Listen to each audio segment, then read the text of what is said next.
పండించే ప్రతి మెతుకు మీద తినేవాడి పేరు రాసి ఉంటుందండి. అదే నిజమైతే బుల్లెట్ మీద కూడా ఖచ్చితంగా చావుబోయేడి పేరు రాసే ఉంటుంది.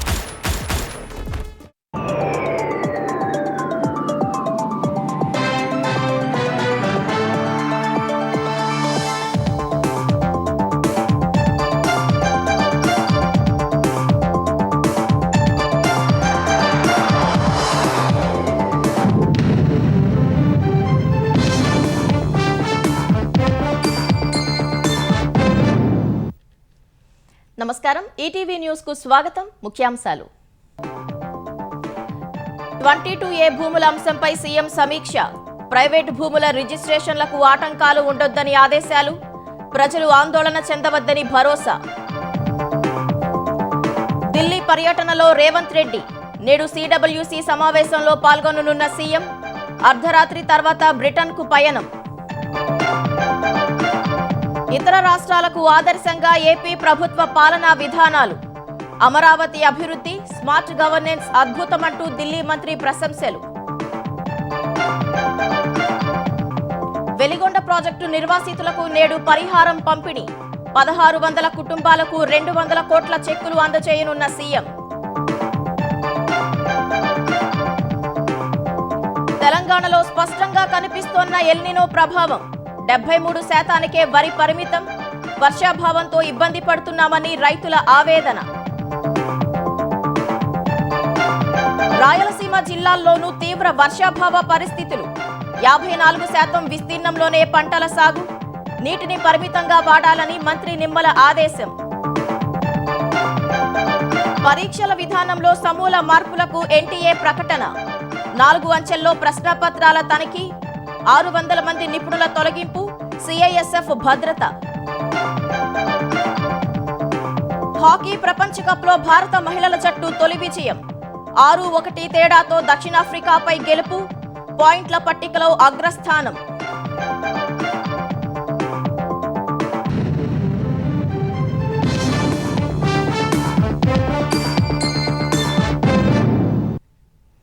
ప్రైవేట్ వ్యక్తులకు చెందిన భూములు 22A జాబితాలో ఉన్నాయనే కారణంతో రిజిస్ట్రేషన్లు నిలిచిపోకుండా చర్యలు తీసుకోవాలని ముఖ్యమంత్రి రేవంత్ రెడ్డి స్పష్టం చేశారు. ప్రజల ఆస్తి హక్కుల పరిరక్షణకు తమ ప్రభుత్వం కృతనిశ్చయంతో ఉందని చెప్పారు. ఆస్తులు కలిగిన వారు తమ భూములను రిజిస్ట్రేషన్ చేసుకోవడంలో ఎలాంటి ఆటంకాలు లేకుండా ప్రభుత్వం చర్యలు చేపడుతోందని తెలిపారు. భూముల రిజిస్ట్రేషన్ లేదా 22A జాబితా నుంచి భూములను తొలగించే పేరుతో దళారులు, మధ్యవర్తులను ఆశ్రయించవద్దని సూచించారు. ఎవరైనా తప్పుడు హామీలు ఇచ్చినా, డబ్బులు డిమాండ్ చేసినా నమ్మవద్దని తెలిపారు. 22A భూముల అంశంపై సీఎం రేవంత్ రెడ్డి సమీక్ష నిర్వహించారు. రెవెన్యూ శాఖ మంత్రి పొంగులేటి శ్రీనివాసరెడ్డి ఇతర ఉన్నతాధికారులతో సమావేశమైన సీఎం 22A జాబితాలో ఉన్న భూములు, వాటి రిజిస్ట్రేషన్లకు సంబంధించి అధికారులకు స్పష్టమైన ఆదేశాలు ఇచ్చారు. రిజిస్ట్రేషన్ కోసం ఇప్పటికే ఆన్లైన్లో స్లాట్ తీసుకున్న వారి భూములు 22A నిషేధిత జాబితాలో ఉన్నట్లయితే ఆ భూమిపై రెవెన్యూ అధికారులు వెంటనే పరిశీలన చేపట్టారని ఆదేశించారు. 2 రోజుల్లోగా భూమిని పరిశీలించి అది ప్రైవేటు భూమి అని నిర్ధారణ అయితే వెంటనే రిజిస్ట్రేషన్ ప్రక్రియ పూర్తి చేయాలన్నారు. ప్రతి జిల్లాలో 22A జాబితాలో ఉన్న భూముల్ని క్షుణ్ణంగా పరిశీలించాలని కలెక్టర్లను సీఎం ఆదేశించారు. భూముల వాస్తవ పరిస్థితిని పరిశీలించి భవిష్యత్తులో ఎలాంటి సమస్యలు తలెత్తకుండా సరైన, తప్పుల్లేని జాబితాను రూపొందించాలని నిర్దేశించారు. ప్రస్తుతం ఉన్న 22A జాబితాలో తప్పులు ఉంటే వాటిని గుర్తించి సరిచెయ్యాలన్నారు. నిషేధానికి లోబడి ఉండాల్సిన భూముల్ని, ప్రైవేటు భూముల్ని స్పష్టంగా వేరుచేయడం ద్వారా ఈ సమస్యకు శాశ్వత పరిష్కారం చూపాలన్నారు. ఈ ప్రక్రియను త్వరితగతిన పూర్తి చేయాలని జిల్లా కలెక్టర్లను సీఎం ఆదేశించారు. ప్రజలు తమ భూ హక్కుల విషయంలో ఎలాంటి ఆందోళన చెందాల్సిన అవసరం లేదన్నారు. ప్రజల ఆస్తి హక్కుల పరిరక్షణకు రాష్ట్ర ప్రభుత్వం కట్టుబడి ఉందని తెలిపారు. ప్రైవేటు భూములకు సంబంధించి ఒక్క అంగుళానికి కూడా ఇబ్బంది రానివ్వబోమని సీఎం స్పష్టం చేశారు. అదేవిధంగా 22A భూముల వ్యవహారంలో ప్రజలు అప్రమత్తంగా ఉండాలన్నారు. భూముల రిజిస్ట్రేషన్ లేదా 22A జాబితా నుంచి భూముల్ని తొలగించే పేరుతో దళారులు, మధ్యవర్తుల్ని ఆశ్రయించొద్దని సూచించారు. ఎవరైనా తప్పుడు హామీలు ఇచ్చినా, డబ్బులు డిమాండ్ చేసినా నమ్మొద్దని తెలిపారు. ముఖ్యంగా సోషల్ మీడియాలో, ఇతర మార్గాల్లో వచ్చే పుకార్లు, కట్టుకథల్ని విశ్వసించొద్దని ప్రజలకు విజ్ఞప్తి చేశారు. 22A జాబితాలో ఉన్న ప్రైవేటు భూముల విషయంలో ప్రభుత్వం స్వయంగా పరిశీలన చేపట్టి అర్హత ఉన్న భూములకు రిజిస్ట్రేషన్లు జరిగేలా చర్యలు తీసుకుంటుందని స్పష్టం చేశారు. నేడు జరగనున్న కాంగ్రెస్ పార్టీ వర్కింగ్ కమిటీ సమావేశంలో పాల్గొనేందుకు సీఎం రేవంత్ రెడ్డి ఢిల్లీ వెళ్లారు. ఈ సమావేశం అనంతరం అర్ధరాత్రి దాటిన తర్వాత ఢిల్లీ నుంచి విదేశీ పర్యటనకు సీఎం వెళ్తారు. ఈ నెల 20 నుంచి 30 వరకు బ్రిటన్, అమెరికాల్లో పర్యటించనున్నారు. పర్యటనలో భాగంగా లండన్కు వెళ్తారు. 21న ఆక్స్ఫర్డ్ యూనివర్సిటీలోని బ్లావట్నిక్ స్కూల్ ఆఫ్ గవర్నెన్స్ ను సందర్శిస్తారు.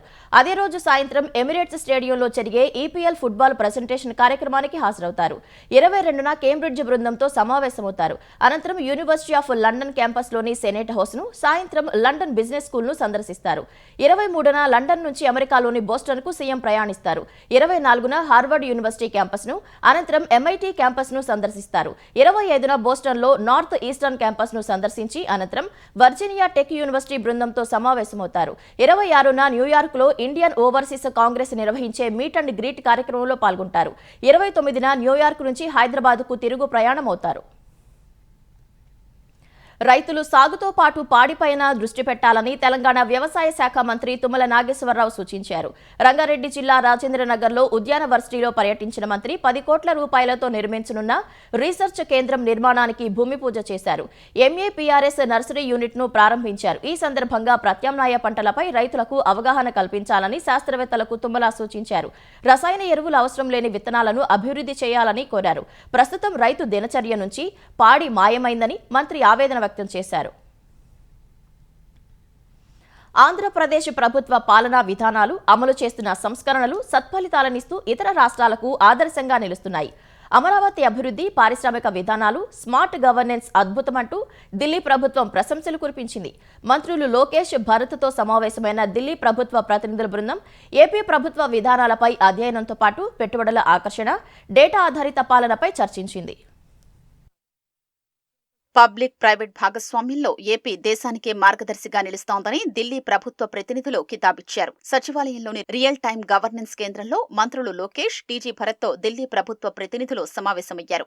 ఏపీ పారిశ్రామికాభివృద్ధి విధానం ఎంతో ఆకర్షణీయంగా ఉందని ఢిల్లీ పరిశ్రమల శాఖ మంత్రి సర్దార్ మంజిందర్ సింగ్ సిర్సా అన్నారు. పెట్టుబడుల ఆకర్షణలో ఆంధ్రప్రదేశ్ అనుసరిస్తున్న విధానాన్ని తాము అధ్యయనం చేస్తున్నట్లు చెప్పారు. పెట్టుబడులకు అనుకూల వాతావరణం కల్పించేందుకు సింగిల్ డెస్క్ విధానం అమలు చేస్తున్నట్లు మంత్రి టీజీ భరత్ వివరించారు. తిరుపతిలో ఎలక్ట్రానిక్స్ క్లస్టర్తో పాటు అమరావతి, తిరుపతి, విశాఖ ప్రాంతాల్ని ఎకనామిక్ జోన్లుగా అభివృద్ధి చేస్తున్నట్లు లోకేష్ తెలిపారు. ఏపీలో అమలు చేస్తున్న విధానాలపై మరింత అవగాహన కోసం ఢిల్లీ అధికారులకు సహకరించేందుకు సిద్ధంగా ఉన్నామన్నారు.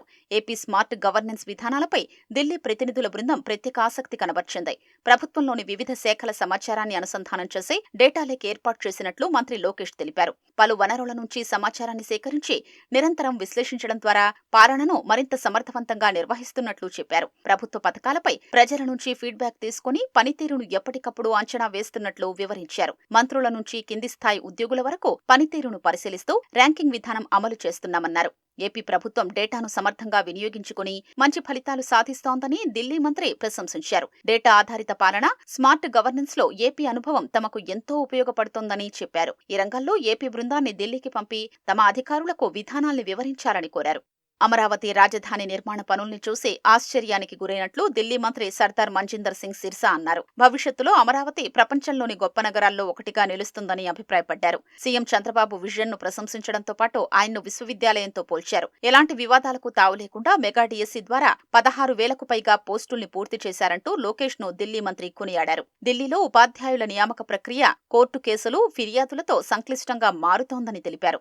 ఏపీలో పారదర్శకంగా చేపట్టిన డిఎస్సీ నియామక విధానం తెలుసుకోవాలనే ఆసక్తిని వ్యక్తం చేశారు. త్వరలో మరో 3,000 మందికి పైగా ఉపాధ్యాయుల్ని నియమించనున్నట్లు లోకేష్ చెప్పారు. మొత్తంగా ఏపీ పారిశ్రామిక విధానాలు, డేటా ఆధారిత పాలన, విద్యా సంస్కరణలు ఢిల్లీ ప్రభుత్వాన్ని ఆకట్టుకున్నాయి. ఏపీ అనుభవాల్ని ఢిల్లీతో పంచుకునేందుకు ప్రభుత్వం సానుకూలంగా స్పందించింది. దీంతో రెండు రాష్ట్రాల మధ్య విధానపరమైన సహకారం మరింత బలోపేతం కానుంది. సమగ్ర కార్యాచరణతో ముందుకొస్తే ఏపీ అభివృద్ధి లక్ష్యంగా అసోచాంతో కలిసి పనిచేస్తామని రోడ్లు, భవనాల శాఖ మంత్రి బీసీ జనార్దన్ రెడ్డి తెలిపారు. మంత్రితో అసోచాం ప్రతినిధుల బృందం సచివాలయంలో భేటీ అయ్యింది. ఏపీ ప్రభుత్వ కీలక విధానాలు, పాలసీలకు జాతీయ, అంతర్జాతీయ స్థాయిలో ప్రచారం కల్పించేందుకు సహకరిస్తామని అసోచాం ప్రతినిధులు తెలిపారు. మౌలిక సదుపాయాలు, పెట్టుబడులు, వాణిజ్యం, పరిశ్రమల అభివృద్ధికి ఏపీలో ఉన్న అనుకూల పరిస్థితులను ప్రపంచానికి పరిచయం చేసేందుకు కలిసి పనిచేస్తామని చెప్పారు. ఆంధ్రప్రదేశ్ బ్రాండ్కు గ్లోబల్ స్థాయిలో మరింత గుర్తింపు తీసుకురావడానికి ఉన్న అవకాశాలను మంత్రికి వివరించారు. ఈ ప్రతిపాదనలపై మంత్రి సానుకూలంగా స్పందించారు. ఏపీలో గవర్నర్ కోటా ఎమ్మెల్సీలను కూటమి ప్రభుత్వం ఖరారు చేసింది. ఎస్సీ, బీసీల నుంచి ఒక్కొక్కరికి అవకాశం కల్పించింది. టీడీపీ పొలిట్ బ్యూరో సభ్యుడు వర్ల రామయ్య, బీసీ మహిళా నేత దళవాయి రమాదేవి పేర్లను ప్రభుత్వం ఎంపిక చేసింది. గవర్నర్ ఆమోదం కోసం ప్రభుత్వం ఇప్పటికే సంబంధిత దస్త్రాన్ని లోక్భవన్ కు పంపింది.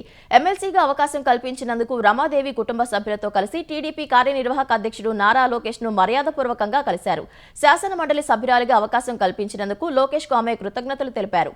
రమాదేవిని అభినందించిన లోకేష్, పార్టీ కోసం నిస్వార్థంగా కష్టపడే నిజమైన కార్యకర్తలు, నాయకులను టీడీపీ ఎప్పుడూ గుర్తించి సముచిత స్థానం కల్పిస్తుందన్నారు. ఆంధ్రప్రదేశ్ స్థానిక సంస్థల్లో బీసీలకు 34% రిజర్వేషన్లు కల్పిస్తూ కేబినెట్ తీసుకున్న నిర్ణయంపై సీఎం చంద్రబాబుకు బీసీ ప్రజాప్రతినిధులు ధన్యవాదాలు తెలిపారు. బీసీల సంక్షేమం, ఆత్మగౌరవం, రాజకీయ సాధికారతకు ఈ నిర్ణయం ఎంతో దోహదపడుతుందని నేతలు తెలిపారు. టీడీపీ హయాంలోనే తొలిసారి 24% రిజర్వేషన్లు కల్పించామని, ఇప్పుడు వాటిని 34% పెంచిన ఘనత చంద్రబాబుదేనన్నారు. గత వైసీపీ ప్రభుత్వం రిజర్వేషన్లను 34 నుంచి 24% తగ్గించి బీసీలకు అన్యాయం చేసిందని విమర్శించారు. బలహీన వర్గాల పట్ల ఈ కూటమి ప్రభుత్వానికి ఉన్న ప్రేమ కానివ్వండి, వారి అభివృద్ధి మీద కాంక్ష కానివ్వండి, ఈరోజు ప్రత్యేకమైన కేబినెట్ సమావేశం ఏర్పాటు చేసి దాంట్లో బలహీన వర్గాలకి 34% రిజర్వేషన్ ఇవ్వాలి లోకల్ బాడీస్లో అనే నిర్ణయాన్ని తీసుకోవటం, ఇది కూటమి ప్రభుత్వం యొక్క చిత్తశుద్ధిని తెలియజేస్తుందని చెప్పేసి కూడా మనం చేస్తాను. తప్పకుండా ప్రతిపక్షం కూడా వైసీపీ పార్టీ ఏదైతే ఉందో వాళ్ళు దీన్ని అడ్డుకోవటానికి అన్ని విధాల ప్రయత్నం చేస్తారు. అయినా కూడా బలహీన వర్గాల పట్ల అన్ని స్థాయిల్లో కూడా న్యాయపరమైన పోరాటం ఈ ప్రభుత్వం చేస్తుంది. బలహీన వర్గాలకి మేలు జరిగే విధంగా మేము పోరాటం చేస్తామని చెప్పేసి కూడా మరి. నల్లమల సాగర్ జలాశయానికి ఈ నెలాఖరుకు నీళ్లు విడుదల చేస్తామని ఆంధ్రప్రదేశ్ ప్రభుత్వం ప్రకటించడంతో నిర్వాసితులు ఊళ్లు వదిలేసి వెళ్తున్నారు.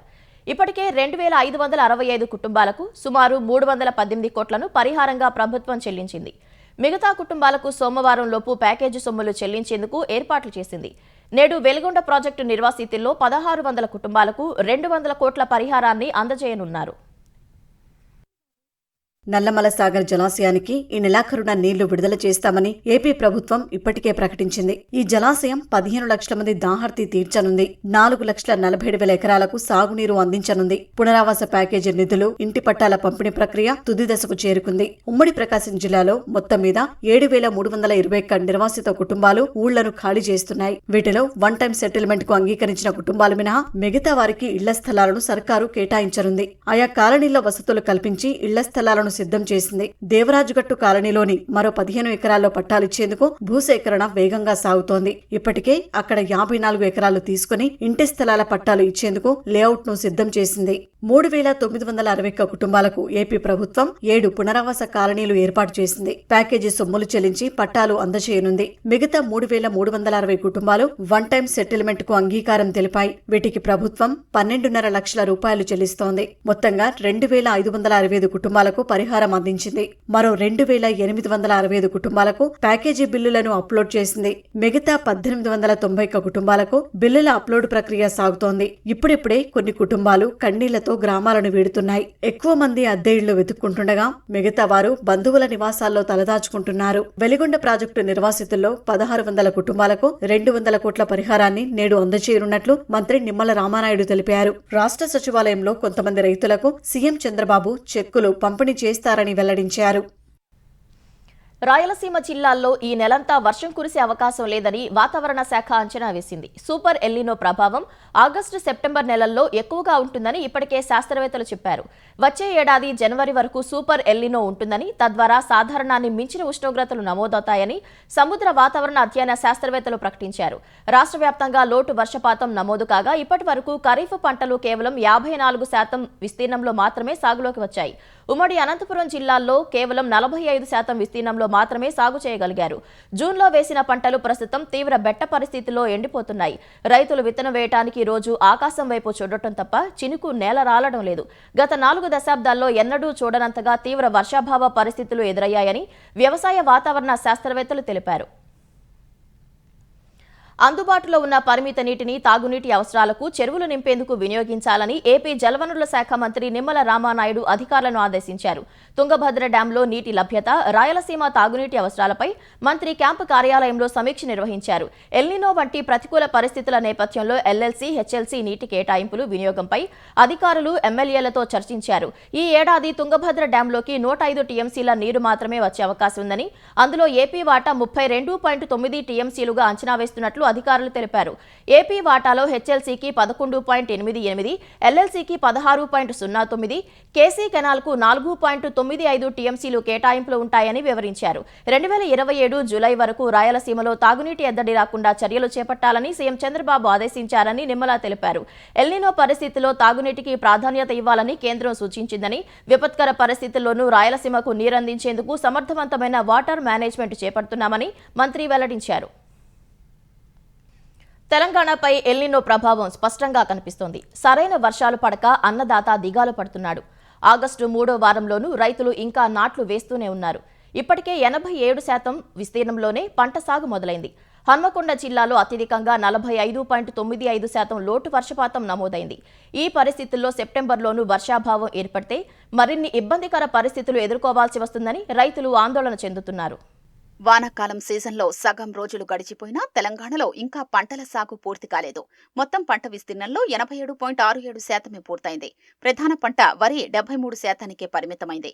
మరోవైపు తెలంగాణలోని 15 జిల్లాలు, 272 మండలాల్లో తక్కువ వర్షపాతమే నమోదైంది. ఈ వర్షాకాల సీజన్లో 482.4 మిల్లీమీటర్ల సగటు వర్షపాతానికి గాను ఇప్పటి వరకు 423.8 మిల్లీమీటర్లు నమోదైంది. వర్షపాతం లోటు హనుమకొండ జిల్లాలో అత్యధికంగా 45.95% ఉండగా అతి తక్కువగా నాగర్ కర్నూలు జిల్లాలో 22.18%గా ఉంది. తెలంగాణలోని 621 మండలాలకు గాను 264 మండలాల్లో లోటు, 8 అత్యధిక లోటుంది. 257 మండలాల్లో సాధారణం, 92 మండలాల్లో అధిక వర్షపాతం నమోదైంది. ఇటీవల కురిసిన వర్షాలతో పత్తితో పాటు ఇతర మెట్ట పంటలు కోలుకున్నా వరికి మాత్రం గండం పూర్తిగా తొలగిపోలేదు. వాస్తవంగా వర్షాభావం వల్ల ఈసారి వరి నాట్లు ఆలస్యమయ్యాయి. ఆగస్టు 2వ వారానికి నాట్లు పూర్తి కావాల్సి ఉన్నా రైతులు ఇంకా నాట్లు వేస్తూనే ఉన్నారు. ఈ క్రమంలో మొత్తం పంట విస్తీర్ణం 1,32,38,446 ఎకరాలకు గాను ఇప్పటికీ 1,15,92,472 ఎకరాలే సాగైంది. వరి మొత్తం విస్తీర్ణం 65,95,645 ఎకరాలకు గాను 48,19,694 ఎకరాల్లోనే నాట్లు పడ్డాయి. ఈ పరిస్థితుల్లో బోర్లు ఉన్న రైతులు కాస్త ధైర్యంగానే ఉన్నా మిగిలిన ప్రాంతాల్లోని అన్నదాతలు వర్షాల కోసం ఎదురు చూస్తున్నారు. రిజర్వార్లు, నదీ పరివాహక ప్రాంతాల్లోని రైతులు ఆయకట్టు నీటి విడుదల కోసం ఆందోళన చేస్తున్నారు. సెప్టెంబర్లో వర్షాభావం ఏర్పడితే ఇబ్బందికర పరిస్థితులు ఏర్పడతాయని రైతులు ఆందోళన చెందుతున్నారు. అపారమైన శక్తి, ప్రతిభ, ఆలోచన సామర్థ్యం కలిగిన యువశక్తితోనే నవభారత నిర్మాణం సాధ్యమవుతుందని బీజేపీ జాతీయ అధ్యక్షుడు నితిన్ నబీన్ అన్నారు. విశాఖ బీచ్ రోడ్లోని ఓ ప్రైవేటు హోటల్లో నిర్వహించిన యువ సంవాదం కార్యక్రమంలో యువతతో ఆయన ముచ్చటించారు. నూతన విద్యా విధానాన్ని బలోపేతం చేయటం, పరీక్షా విధానాల్లో చేపట్టాల్సిన సంస్కరణలపై కొందరు విద్యార్థులు కీలక సూచనలు చేశారు. ఏదైనా వ్యవస్థను విమర్శించడం, కూల్చేయటం సులభమే కానీ కొత్తదాన్ని నిర్మించడం కష్టమని నితిన్ నబీన్ తెలిపారు. అందుకే యువత విధ్వంసం వైపు కంటే సృజన వైపు, విమర్శ కంటే పరిష్కారం వైపు, నిరాశ కంటే సానుకూల ఆలోచన వైపు అడుగులు వేయాలని పిలుపునిచ్చారు. With my young friends, and we have definitely got a good fruitful talks with them. We have a good advice given by them, and I think the youth of our nation moving in a positive direction for making their own future and the future of the nation. And I think the way our youth is thinking of for the nation, they are awesome. They definitely knows what is their right and what is their duty. And now the new generation is working on both the platform, for their right also and for their duty for the nation also. So that's why I think we should proud for our youth. Telangana ఉద్యమకారుడు, దివంగత మాజీ MLA Peddi Sudarshan Reddy విగ్రహాన్ని రాత్రికి రాత్రే తొలగించడం ద్వారా రేవంత్ రెడ్డి ప్రభుత్వం తన పాశవికత్వాన్ని నిరూపించుకుందని బీఆర్ఎస్ కార్యనిర్వాహక అధ్యక్షుడు కేటీఆర్ మండిపడ్డారు. నర్సంపేట గడ్డపై సుదర్శన్ రెడ్డి విగ్రహం నిలబెడితేనే కాంగ్రెస్ ప్రభుత్వానికి ముచ్చెమటలు పడుతున్నాయని అన్నారు. అందుకే పోలీసులను ఊసిగొలిపి అర్ధరాత్రి విగ్రహాన్ని తొలగించారని దుయ్యబట్టారు. సీఎం మెప్పు కోసం పోలీసులు వ్యవహరించాల్సిన దుస్థితి ఎందుకొచ్చిందని ప్రశ్నించారు. కాంగ్రెస్ నాయకులు చెప్పినట్లల్లా పోలీసులు నడుచుకోవద్దని, చట్టాన్ని, ప్రజాస్వామ్యాన్ని, విలువలను గౌరవించాలని ఆయన సూచించారు. అధికారం ఎవరికీ శాశ్వతం కాదన్న విషయాన్ని పోలీసులు, కాంగ్రెస్ ప్రభుత్వం గుర్తుంచుకోవాలని అన్నారు. సుదర్శన్ రెడ్డి విగ్రహం తొలగింపు చర్యను తీవ్రంగా ఖండిస్తున్నామని, ఈ వ్యవహారంపై ప్రభుత్వం తక్షణమే వెనక్కి తగ్గాలని అన్నారు. పోలీస్ నియామక ప్రక్రియలో అక్రమాలకు చెక్ పెట్టేందుకు తెలంగాణ పోలీస్ నియామక మండలి కీలక నిర్ణయం తీసుకుంది. పోలీసు ఉద్యోగాలకు దరఖాస్తు చేసే అభ్యర్థుల సమస్త వివరాలను ప్రత్యేకంగా నిక్షిప్తం చేస్తుంది. ఇందుకోసం ప్రతి అభ్యర్థికి ప్రత్యేకంగా యూనిక్ ఐడిని కేటాయిస్తోంది. దరఖాస్తు దశ నుంచి అభ్యర్థి ఉద్యోగం సాధించడం లేదా పోటీ నుంచి నిష్క్రమించే వరకు గల పూర్తి వివరాలను అందులో పొందుపరుస్తోంది. ఈ క్రమంలో ఫామ్ 1, ఫామ్ 2లతో కూడిన ప్రొఫార్మాను రూపొందించింది. 2022 నాటి నోటిఫికేషన్ సమయంలోనే ఈ ప్రయోగాన్ని ప్రారంభించిన ఈసారి వివరాలను మరింత పకడ్బందీగా నిక్షిప్తం చేయడంపై దృష్టి సారించింది. ఎప్పుడైనా తమ నియామకాలకు సంబంధించి ఎవరైనా అభ్యర్థులు అభ్యంతరాలు వ్యక్తం చేసినా, ఫిర్యాదు చేసినా, న్యాయస్థానాల్లో వ్యాజ్యాలు నమోదు చేసినా ఈ వివరాలే కీలకం కావడంతో ఈ అంశానికి మండలి అత్యంత ప్రాధాన్యం ఇస్తోంది. అలాంటి ప్రతికూలతలు ఎదురైనప్పుడు ధీటుగా సమాధానం ఇవ్వటం ద్వారా ఎలాంటి అనుమానాలకు ఆస్కారం లేకుండా చూడొచ్చని మండలి ఉన్నతాధికారులు భావిస్తున్నారు. జాతీయ పరీక్షల సంస్థ ఎన్టీఏ వ్యవస్థలో సమూల మార్పులు తీసుకురానున్నట్లు కేంద్ర ప్రభుత్వం ప్రకటించింది.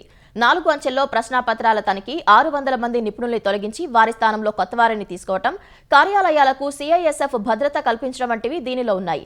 యూజీసీ నెట్ పత్రాల్లో వైఫల్యాలు, నీట్ యూజీ ప్రశ్నాపత్రం లీకేజ్ వంటి విషయాల నేపథ్యంలో ఎన్టీఏ ప్రక్షాళనపై కేంద్ర విద్యాశాఖ దృష్టి సారించింది. ఈ క్రమంలో పరీక్షల్ని సజావుగా నిర్వహించేలా పటిష్టమైన చర్యలు తీసుకోవాలని కేంద్ర మంత్రి ప్రహ్లాద్ జోషి ఆదేశించినట్లు తెలిపింది. 20 నుంచి 25 మంది అధికారుల్ని 2-3 వారాల్లో కొత్తగా తీసుకోనున్నట్లు వెల్లడించింది. మరింత మందిని తీసుకోవడంపై సమీక్షిస్తామని పేర్కొంది. ఎన్టీఏ కార్యాలయాలను యుద్ధ ప్రాతిపదికన కొత్త ప్రాంగణాలకు మార్చి CISF బలగాలతో భద్రత సమకూరుస్తామని విద్యాశాఖ వివరించింది.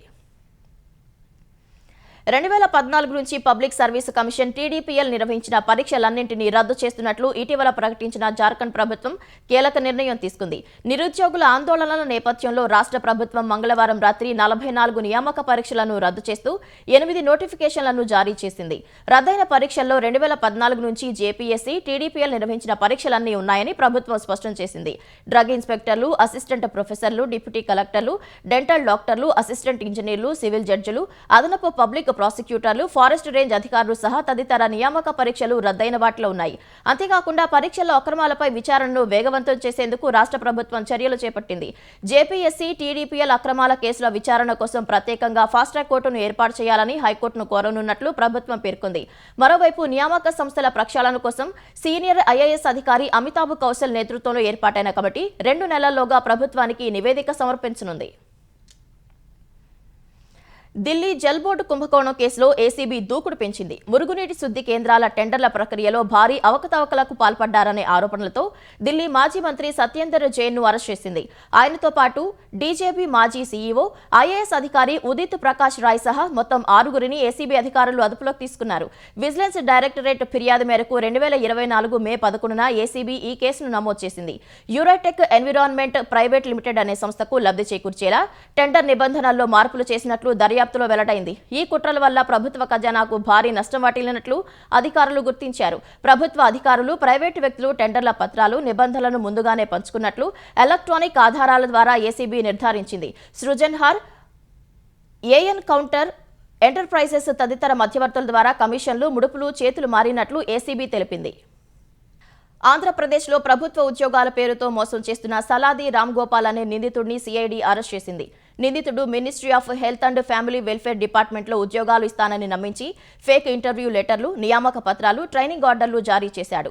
రామ్ గోపాల్ 60 మంది నుంచి ₹1 కోటి వసూలు చేసినట్లు అధికారులు తెలిపారు. నిందితుడిచ్చిన నియామక పత్రాలు నిజమేనని నమ్మి మంగళగిరిలోని డిపార్ట్మెంట్ కార్యాలయానికి వెళ్లి విచారించగా బాధితులు మోసపోయామని గ్రహించారు. వారి ఫిర్యాదు మేరకు కేసు నమోదు చేసిన CID అధికారులు నిందితుడిని గుర్తించి అరెస్ట్ చేశారు. అతని నుంచి 8 ATM కార్డులు, ఫేక్ అపాయింట్మెంట్ ఆర్డర్లు, స్టాంపులు, నోటిఫికేషన్ లెటర్లను CID అధికారులు స్వాధీనం చేసుకున్నారు. సలాది రామ్ గోపాల్ పై తెలుగు రాష్ట్రాల్లో 16 కేసులు ఉన్నట్లు దర్యాప్తులో అధికారులు గుర్తించారు.